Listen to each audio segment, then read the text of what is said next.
insists that the world stop at the first blip of victimization. It's just like amazing to me. Young black women can get assaulted and all these white people figure out a way to make it about themselves. You know the truth and you won't say it because it'll make you look bad. You should be ready. I need that Ready for BlackTree what? TV. I need that BlackTree TV. I need that BlackTree TV. BlackTree TV. Well, thank you, BlackTree TV. Hello. What up? How you doing? I've been a fan of a lot of your work for years. I know you was at a DP on Crooklyn, but that's still like one of my ultimate kind of favorite movies. I feel like it's kind of biographical, and what you did with Clockers and Belly and He Got Game and Praise God, yeah.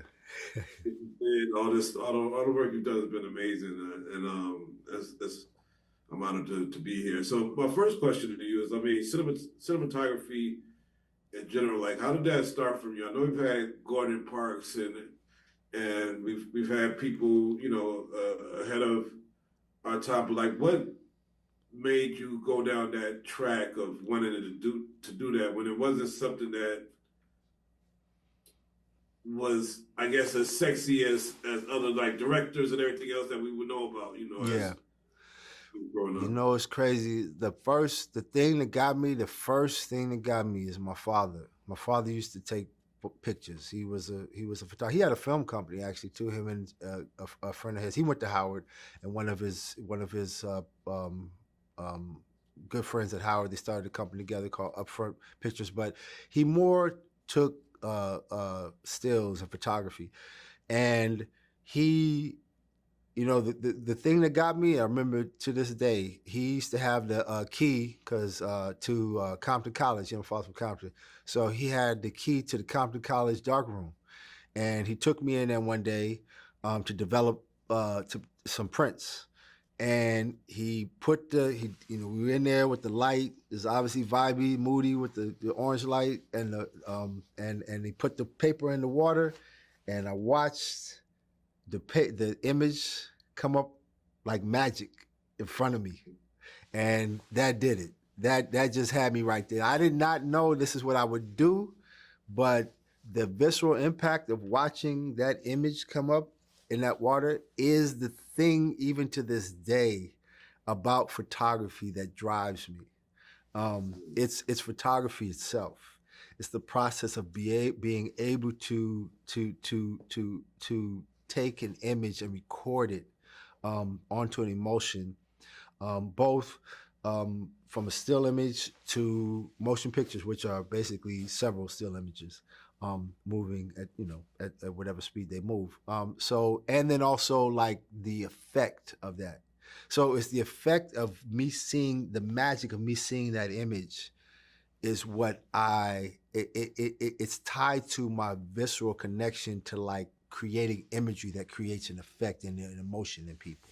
It was that moment right there. And I was pre-med when I went to Howard. I did not know I would do this, but then I wanted to be a psychiatrist, but then I shifted because chemistry and microbiology wasn't it for me. So I shifted and went to the thing that really drove me, which was film. So yeah, and lighting. Yeah. A similar story. Chemistry like switched me up. I was pre-med. Chemistry switched me up, and then Spike came and they get on the bus in Nashville, and that sent me down exactly track. Amazing. I gotta ask, because I know I always hear people talk about lighting, and I know like lighting and makeup, like you gotta do it. You gotta do it different for Black people. But as a cinematographer, do you have to shoot Black people differently? Or at least in a Black composition, like a Belly or Clockers, do you shoot it different than? Well, it's resonance. It's like we have all kinds of reflective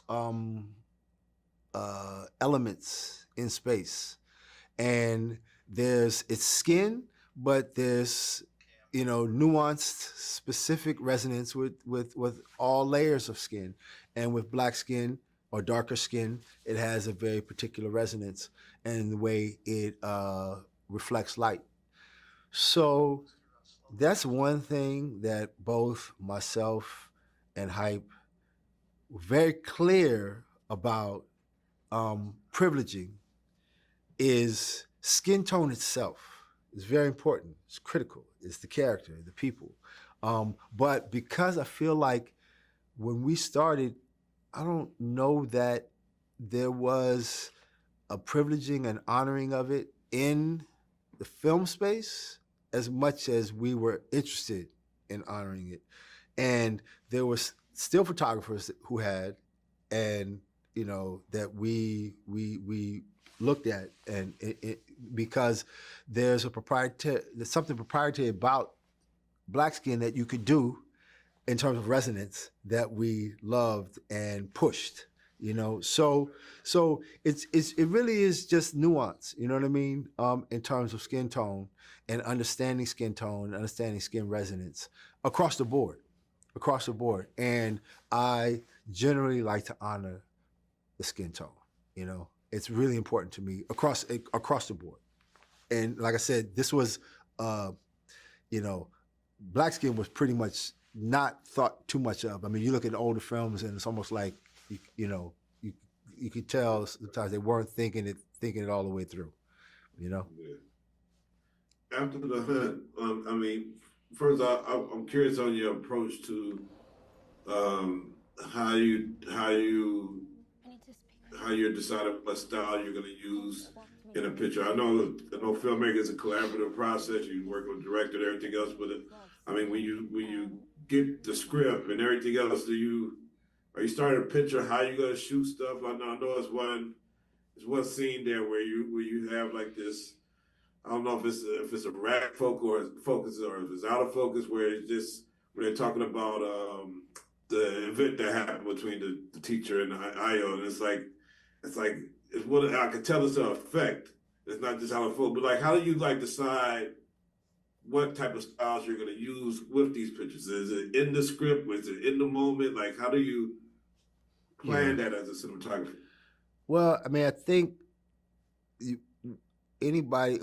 guess when we read the script, we have, you know, we have a kind of vision of it immediately, you know, but then that has to be, because we're collaborating with the director primarily, and then this is my implicit vision of it, but let me talk to you about your implicit vision of it, and then at that point, then we have a conversation and build and grow the overall vision based on, you know, our initial conversations. And with Luca, which was amazing for me, is that there were only two primary references, and that is Sven Nykvist in his work from 1961 to 1972, and that's primarily with Ingmar Bergman and with faces,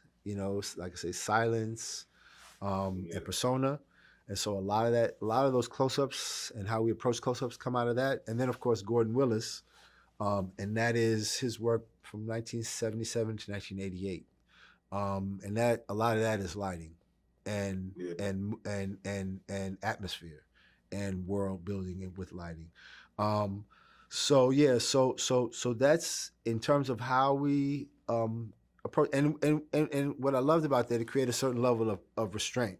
You know, it's like it's two references. You know, I think when we first started, we didn't have many references, so we were always looking for references, you know, in books, myself, Hype, and other people I work with. But then we grew, and the internet age came in, and you had tons of reference, and then we start to get too much reference. I mean, a lot of times I'll be on a project, and a young filmmaker is we're very visually savvy now, you know, and they'll have a bunch of references, but they don't necessarily go together. They don't create a cohesive vision, and these are all beautiful, but I'm trying to now figure out which way we're going because there's so many amazing references here. I'm not sure which, whereas with Luke, it was very precise, which I loved. Yes. It was very specific, and then we were able to really work in nuance inside of that space. And I think it's important in terms of where we are now, that it's kind of like again I said, Luca does not conform to orthodoxy, so he's going the opposite direction. Let's go less reference.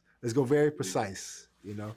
And so that's what we did on this. And I think, like I said, the area around faces is going to be Sven Nykvist, you know, and those films, you know, Persona and The Silence, you know. Yeah, all right, I know we're rapping, but it must feel great for you to have doing a master class at Howard and filmmaking after studying with Holly Garima and all that. It's like, it must feel good just to do full circle that, Yes. man. Thank you for keeping passing the baton and pass this knowledge on so we can have great DPs, great filmmakers for years to come. Yes, I appreciate you. that's what it's about. Yes, sir. Right. Appreciate your time, Yeah, brother. absolutely. Thank you. You too.